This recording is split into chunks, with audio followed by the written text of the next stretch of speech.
এটা আমাদের চিংড়ি মাছের ট্যাঙ্ক। এবার একটা জিনিস, সেটা হচ্ছে এই যে ছোট্ট ছোট্ট কালো ডট ডট আছে, বেশি জোর করে দেখা যাচ্ছি না, তবে এইগুলো হচ্ছে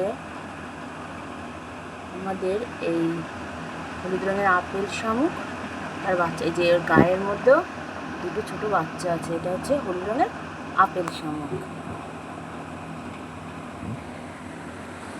এইবার এই যে এইটা হচ্ছে আরেকটা আপেল শামুকের বাচ্চা।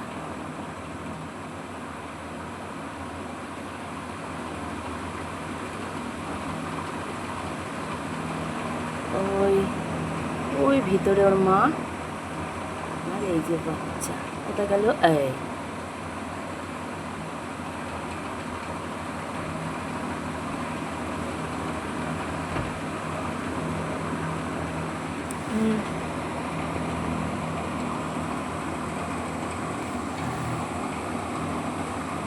দুটো